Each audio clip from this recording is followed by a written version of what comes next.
As 'n mens praat oor die algemene synode, wat is ons doel? Ons doel van 'n gesprek is nie om te sê, daar's jy reg, verkeerd, ek is reg nie. Die doel is om te sê, ons hoort saam. Ons moet saamwerk.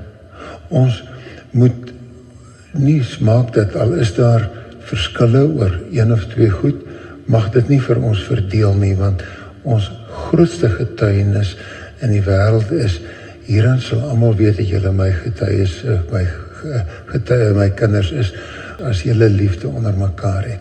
Daar's nog in die vorige 20 jaar nie een dosent aangekla nie. Dis wat gebeur op die oomblik, daar word net gesê, 30 NG dosente is dwaalleraars sonder enige feit. Goeiedag my Afrikaanse Christenvriende. Ek is Ferdi Mulder en ek wil jou uitnooi om aan te sluit hier by ons kanaal, te stuur vir dominees, pastore, ouderlinge, diakens, gewone Christene in verskillende kerke wat jy weet hierdie boodskap nodig het. Vriende, die afgelope paar weke het Dr. Henk Gous, 'n baie bekende en 'n gesoute teoloog in die NG Kerk, wat nou vir 'n tyd lank 'n brugleraar is by NG Kerk Secunda Oos, het hy bietjie gepraat by 'n erediens oor feite oor kerkvrae en dit het 'n klompie lidmate verwar, wat my ook gekontak het en bietjie gevra het vir 'n perspektief. Nou, ek gaan nie die hele video behandel nie, dis 'n lang video, ek het dit sorgvuldig deurgegaan, maar ek gaan net op 'n paar stukkies wat ek dink baie kontensieus is, gaan ek 'n ander perspektief met jou vandag deel. Maar laat ek net eers sê, Dr. Gous het ek op 'n stadium persoonlik geken, hy was op die kuratorium in Pretoria, ek was by die predikante konferensie in 2005 waar hy ook was. Hy was ook die moderator van Wes-Transvaal Synode, vandag is dit Goudland, en hy het 'n belangrike rol gespeel later jare ook by die kuratorium in Pretoria. Nou goed, kom ons luister eers waar hy gaan praat oor hierdie bewering dat daar synodes en kerke is wat die maagdelike geboorte en die opstanding van Jesus ontken het. Kom ons luister gou na daai stukkie. Kom ons kyk hier se stelling, dat die NG Kerk dit doen, daar is nog nooit deur enige kerkraad selfs, wat nog gesê synode so iets gesê nie. Nou goed, as hy sê oor dit waaroor hy praat hy hier baie spesifiek oor die maagdelike geboorte en die opstanding, en hy sê daar was nog nooit deur 'n kerkraad wat nog praat van 'n synode so iets gesê nie. Kom ons kyk dan net gou na wat gebeur het. Julle sal onthou die opkoms van die nuwe hervorming. Hier is die boek van die nuwe hervorming. Hulle is natuurlik deel van 'n groter groep wat teruggaan na die Jesus seminar in Amerika, 'n groep van omtrent so 200 mense in Amerika wat gestem het, pink en swart en wit en rooi kaartjies oor wat het Jesus regtig gesê en nie gesê nie. Hulle het byvoorbeeld beweer dat meer as 80% van die bergrede nooit histories gebeur het nie. Hierdie teoloë het die maagdelike verwekking, die liggaamlike opstanding van Jesus ontken, die uniekheid van Jesus ontken. En hulle susterorganisasie in Suid-Afrika was die nuwe hervorming, wat vandag nog aan die gang is en ook nog publikasies het en programme het. Nou, wat interessant was, julle sal onthou, daai tyd met die nuwe hervorming was daar ook Fatherless in Galilee van Prof. Andries van Aarde van die hervormde kerk. Onthou julle Bende Tooi se boek, God, geloof in 'n postmoderne tyd, en in daai tyd het die nuwe hervorming natuurlik nasionaal opslag gemaak, en hulle is genooi, soos julle sal onthou, na die synode by Noord-Transvaal. En hier het Niels Jackson berig toe hulle die synode kom toespreek het. Ek gee net vir jou 'n uittrekseltjie. Synode vereer stil oor maagdelike geboorte. Die synode wou nie 'n kategoriese uitspraak lewer oor die geskiedkundigheid van die maagdelike geboorte of Jesus se liggaamlike opstanding nie. Dan sê hulle nou twee nuwe hervormers, Prof. Pieter Botha en Pieter Crawford het hulle kom toespreek, en dan Dr. James Kirkpatrick van Suidoos Pretoria se gemeente. Vandag is hulle naam Stella Straat. Hy het gesê daar moet ook nou ruimte wees vir gelowiges wat nie meer die ortodokse geloofstaal van die kerk presies kan nasê nie. Daar moet nou ruimte wees En dan is dit heel duidelik dat dit gaan hier spesifiek oor die maagdelike geboorte en die opstanding van Jesus. Hierdie is net een voorbeeld om aan te toon dat daar inderdaad synodes was en kerke wat nie meer die ortodokse geloofstaal van die maagdelike geboorte en opstanding van Jesus wil aanvaar nie. Kom ons luister vervolgens waar Dr. Henk gaan praat oor klagtes van dwaalleer die afgelope omtrent 20 jaar. As daar is dosente dwaalleer verkondig, as daar 'n baie helder pad, maak 'n klagte aan hierdie dominee het, hierdie professor het in daai klas gesê, Jesus is nie seun van God nie. Dan word hy gekla en dit word ondersoek, en daar's nog in die vorige 20 jaar nie een dosent aangekla nie. Dis wat gebeur op die oomblik, daar word net gesê 30 NG dosente is dwaalleraars sonder enige feit. En die een persoon wat wel aangekla is deur die kuratorium self aangekla, vir 1 jaar geskort, en toe het hy in elk geval 'n ander sonde gepleeg en hy is heeltemal afgedank. So die afgelope 20 jaar is daar nie een dosent aangekla nie en daar's nie feite daaroor nie. Nou goed, laat ek net eers kwalifiseer. Dr. Henk praat nou van een geval in Stellenbosch waar daar toewel 'n dwaalleer ondersoek was. Ons het oor daardie ondersoek het ons 'n program gemaak. As julle dit wil gaan kyk, hier is 'n skakel wat julle op kan druk daarvoor. Maar kom ons gaan net gou-gou na die bewering daar is geen klagtes oor dosente wat aanhande gemaak was nie. Onthou julle, dis nou 20 jaar gelede. Onthou julle die ondersoeke van Prof Julian Miller en die ander dosente by Pretoria ook in die Kaap. Ek wil net vir ons 'n stukkie uit hierdie een ondersoek vir julle 'n stukkie lees en dat ek dadelik sê, ons het 'n nuwe uitgawe van Opgestaan wat einde Oktober begin November uitkom by ons konferensie hier in die Kaap. As jy 'n kopie wil bestel, hier is 'n e-pos waar jy jou naam kan opsit en dan November kan jy ons kontak, want ons het nie 'n baie groot opgawe met die eerste tweede druk wat ons nou gaan beskikbaar stel nie. Kom ek lees net gou-gou vir jou 'n paar belangrike stukkies van gepubliseerde stellings van hierdie professore. Nou, ons het nou verwys na die nuwe hervorming. En in hierdie boek het professor Julian Miller oor die nuwe hervorming en die Jesus seminar in Amerika het hy geskrywe. En dan praat hy oor die opstanding van Jesus.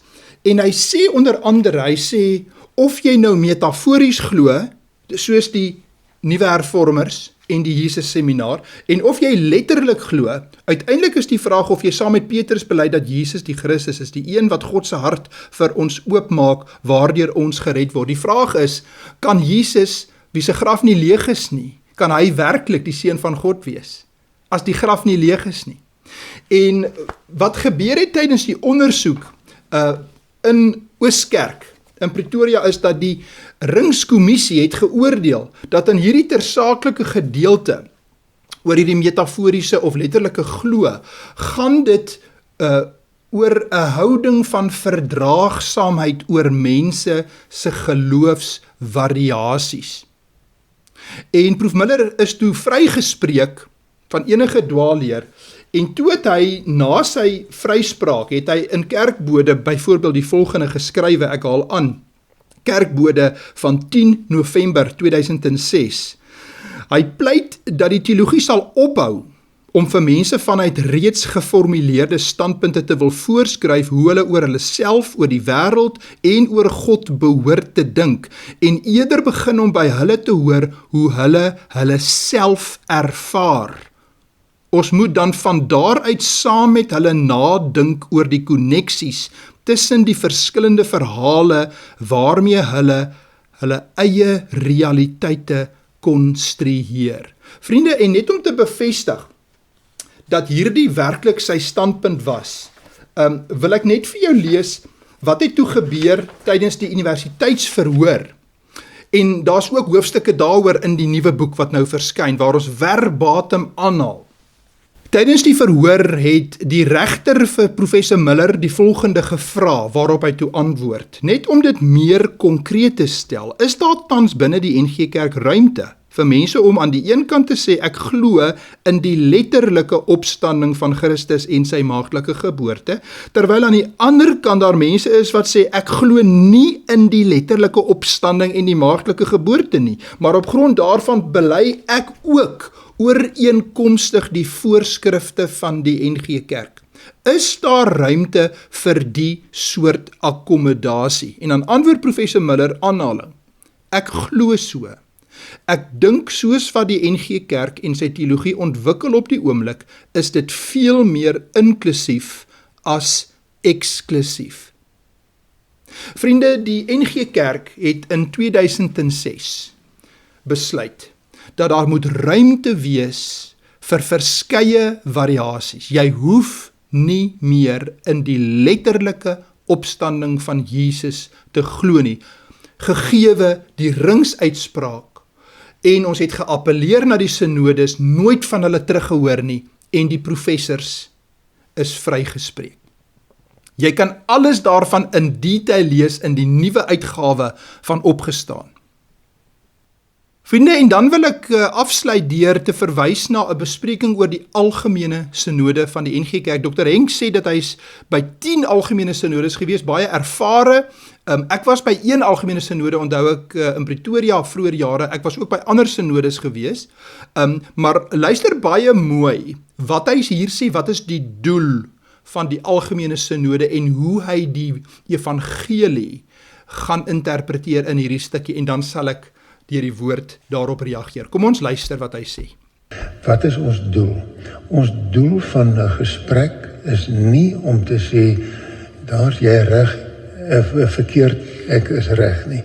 Die doel is om te sê, ons hoort saam. Ons moet saamwerk. Ons moet nie smaak dat al is daar verskille oor een of twee goed, mag dit nie vir ons verdeel nie, want ons grootste getuienis in die wêreld is, hierin sal almal weet dat julle my getuies, my kinders is, gelowiges is, as julle liefde onder mekaar het. Vriende, so hier word beweer, dit gaan nie oor reg of verkeerd nie, dit gaan oor ons moet saam wees, kerkeenheid, en dan sal julle nou weet dat hy verwys hier na hierdie pragtige gedeelte in Johannes.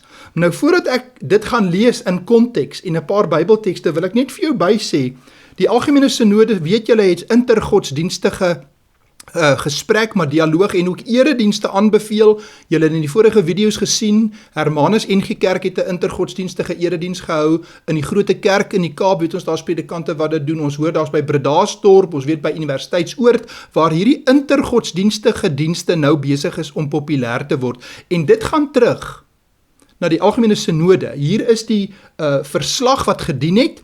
En julle sal hier sien dat vooraanstaande gelegitimeerde predikante in die NG Kerk het saamgewerk aan hierdie voorstel. En hierdie voorstel sê onder andere, deur met mense van ander godsdienste saam te aanbid of uit te reik na die samelewing, gee ons nie die korrekte manier van glo op nie. Niemand van ons kan aanspraak maak op 'n korrekte manier van glo nie. Vriende, Dr. Henk verwys hier na Johannes 17, waar die Here Jesus sê, ek bid dat hulle almal een mag wees, net soos u Vader in my is en ek in u, dat hulle ook in ons mag wees, sodat die wêreld kan glo dat u my gestuur het. Vriende, hoe gaan die wêreld glo dat die Vader vir Jesus gestuur het, as ons gaan sê, nie een van ons kan aanspraak maak op 'n korrekte manier van glo nie? Wat sê die Here Jesus net 3 versies voor hierdie kerkeenheid vers? Hy sê, laat hulle aan u toegewy wees deur die waarheid. Die Griekse woord aletheia. U woord is die waarheid. Vriende, wat van Johannes 14 waar die Here Jesus sê, ek is die weg en die waarheid en die lewe. Niemand kom na die Vader toe behalwe deur my nie. En as Jesus oor die liefde praat, dan sê hy, as julle my liefhet, sal julle my opdragte uitvoer. Eenheid en waarheid en liefde is nie losmaakbaar van mekaar nie. Onthou julle, as ons gaan oor intergodsdienstige eredienste, wat nou hier gebeur, wat sê Paulus in 2 Korintiërs hoofstuk 6, nadat hy praat van ons is in die wêreld, nie van die wêreld nie, ons reik uit met die liefde van die Here Jesus, wat sê hy in hoofstuk 6? Hy sê, moenie met ongelowiges in dieselfde juk trek nie. Hoe kan daar vennootskap wees tussen reg en onreg? Hoe kan daar gemeenskap wees tussen lig en duisternis? Hoe kan daar eensstemmigheid wees tussen Christus en Belial? Hoe kan 'n gelowige dieselfde belange hê as 'n ongelowige? Hoe kan daar 'n ooreenkoms tot stand kom tussen die tempel van God en afgode? Ons is immers die tempel van die lewende God. Vriende, het ons nie die ware evangelie opgegee as ons sê dit gaan nie oor reg en verkeerd nie. Ons moet maar net saamwerk. Sopkombuise, net sosiale geregtigheid, net hierdie aardse lewe. Wat sê die Here Jesus? Wat sal dit baat as jy die hele wêreld wen, maar jou siel gaan verlore? Vriende, 'n laaste stukkie oor die ware Jesus, die weg, die waarheid en die lewe Jesus. Wat sê Paulus in 2 Korintiërs hoofstuk 11? Hy sê, julle neem so maklik genoot daarmee as iemand 'n ander Jesus kom verkondig as wat ons verkondig het, en julle neem so maklik 'n ander gees en 'n ander evangelie aan as die wat julle ontvang het. Vriende, laaste vers vir vandag, ek dink aan Galasiërs 1, mense wat wil byvoeg, wat wil verander aan die evangelie. Wat sê Paulus vir hulle? Wat sê hy vir jou en vir my? Hy sê in Galasiërs 1 vers 7, daar is geen ander evangelie nie. Tog is daar mense wat die evangelie van Christus probeer verdraai, en dit is hulle wat vir julle in verwarring bring. Maar al sou een van ons, Paulus sluit homself hierby in, al sou een van ons, of selfs 'n engel uit die hemel, aan julle 'n evangelie verkondig wat in stryd is met die evangelie wat ons aan julle verkondig het, die vloek van God sal hom tref.